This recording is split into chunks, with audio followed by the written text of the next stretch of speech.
The wind howled through Godrich Hollow, a mournful prelude to the terror descending. Inside, Lily Potter hummed a lullaby, bouncing baby Harry, oblivious to the encroaching shadow. James, ever vigilant, peered out the window, wand ready.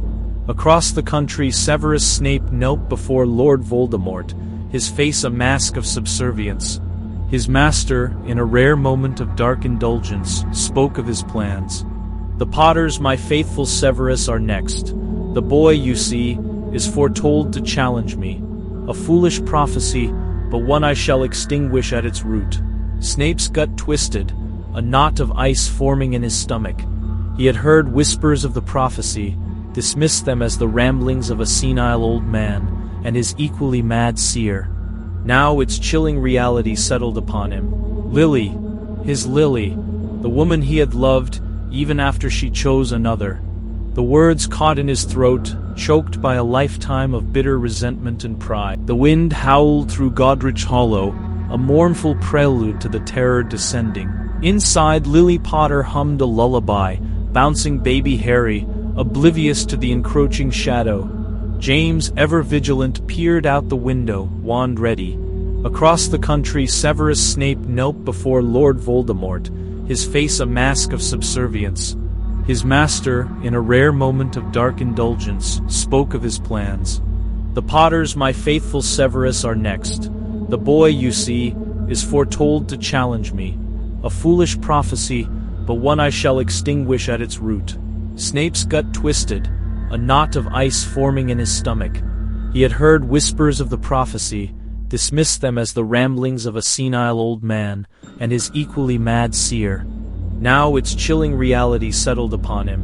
Lily, his Lily, the woman he had loved, even after she chose another. The words caught in his throat, choked by a lifetime of bitter resentment and pride. "Stand aside, foolish girl, I have come for the boy." Lily's eyes, bright green like the killing curse that would soon claim her, pleaded. "Not Harry! Not Harry! Please, take me instead!" Voldemort paused, a flicker of something almost akin to curiosity in his red eyes. He had offered her a choice, a chance to step aside, not out of mercy, but out of a perverse desire to see if she would truly sacrifice herself. He had never been given such a choice. He hadn't expected her to accept. Her fierce, protective magic, born of selfless love, was raw, unfamiliar, an anathema to his own twisted existence. But Snape wasn't there, pouring his heart out to Dumbledore, begging for Lily's life, giving the old man the key to understand such a deep, the unique knowledge of a mother's sacrifice, the unprecedented ward it could create, remained undiscovered, unspoken. No ancient texts detailed this precise permutation of love magic, for it was born of a purity of intent that few Dark Lords ever encountered. Voldemort, impatient, raised his wand. "Such a waste," he hissed, and then a blinding flash. Lily fell, a shield of love for her son. The spell, meant for Harry, hit Lily's protective magic head-on. There was a cataclysmic explosion, a shriek of raw, undirected power.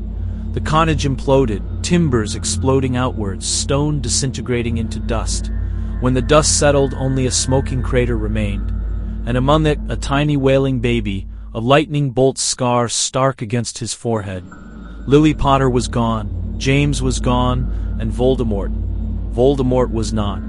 His essence, shattered and clinging to life, was flung across continents, tethered only by the Horcruxes he had already created. The unique knowledge of a mother's sacrifice, the unprecedented ward it could create, remained undiscovered, unspoken.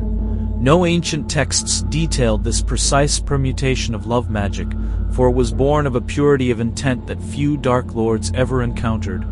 Voldemort, impatient, raised his wand. "Such a waste," he hissed, and then a blinding flash. Lily fell, a shield of love for her son.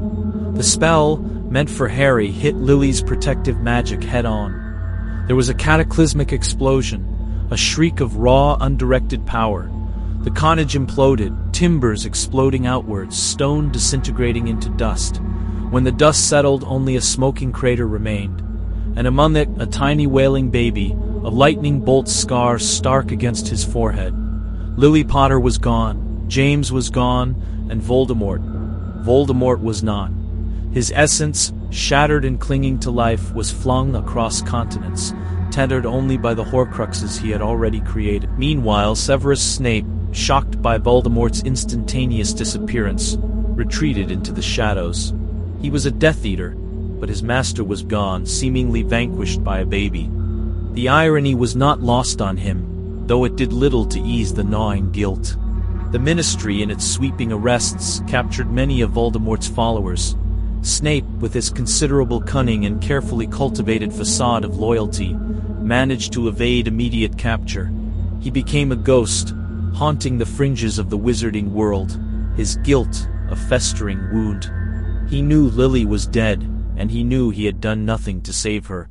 He was a coward, a broken man, incapable of seeking redemption. He spent his days in secluded hovels, brewing dark potions for unknown clients, his mind a constant replay of Lily's pleading eyes. Years passed. Harry grew up, a scrawny, resentful boy. The magic within him simmered, wild and untamed, often manifesting in accidental explosive bursts that terrified the Dursleys and left Harry feeling like a freak. He received no letter from Hogwarts. Dumbledore, without the direct link to the prophecy that Harry represented, and without Snape's continued presence at Hogwarts to provide a crucial, albeit indirect connection, believed the boy who lived was merely a fluke, a fortunate accident. He saw no reason to involve Harry in the magical world yet, perhaps waiting for a more definitive sign, a clearer understanding of the magic that saved him. He felt the weight of the prophecy, but without a clear path, he hesitated. Harry's 11th birthday came and went in a dreary silence, the Dursleys, having learned to simply ignore his existence, barely noticed.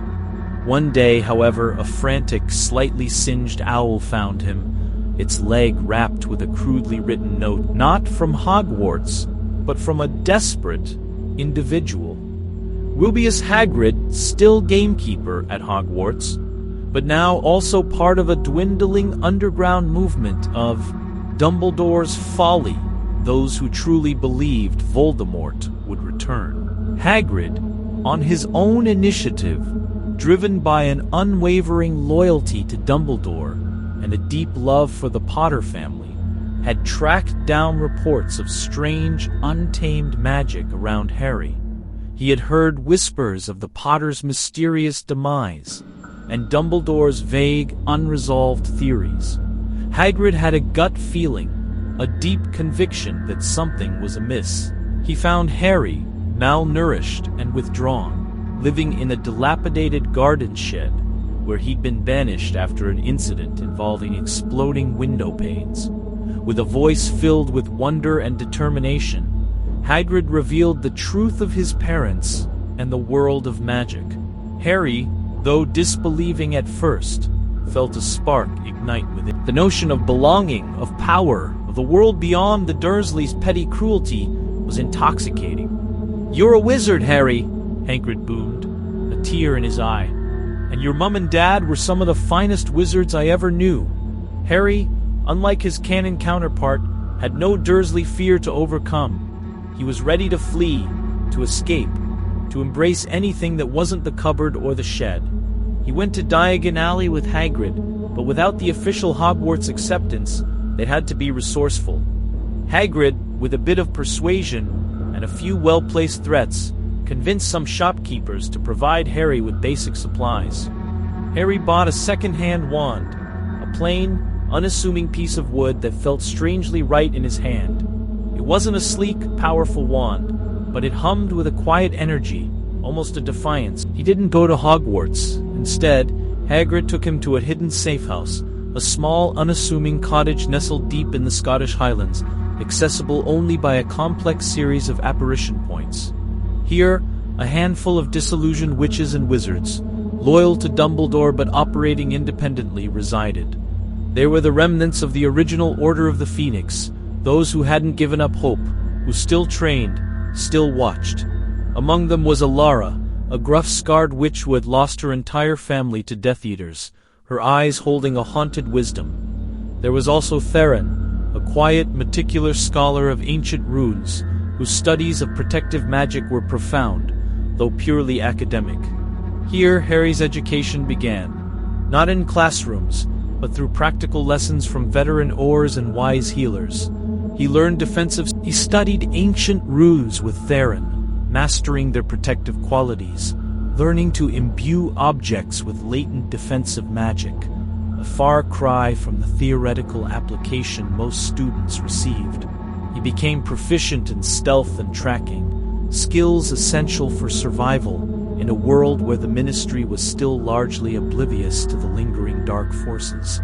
His magic, unconstrained by curriculum, grew wilder, more instinctive, shaped by necessity rather than textbooks. He learned to listen to the whispers of his own power, to trust his gut.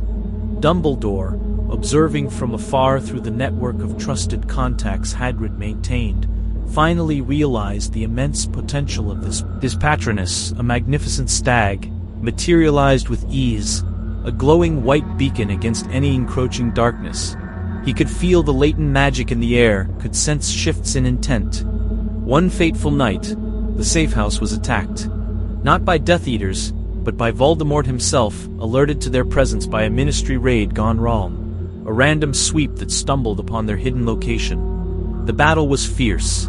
Harry, fighting alongside his adopted family, held his own. He faced Voldemort, wand to wand, the scar on his forehead burning, a familiar throb of pain, now almost a companion. Voldemort, recognizing the power in Harry's eyes, the unsettling familiarity of his green gaze, laughed, a cold, dry sound, but the protective residue of Lily's magic, now a potent force, deflected the curse, creating a raw, chaotic backlash that slammed into Voldemort, stunning him. It wasn't a clean rebound, but a wild, destructive force that simply overloaded the Dark Lord's spell.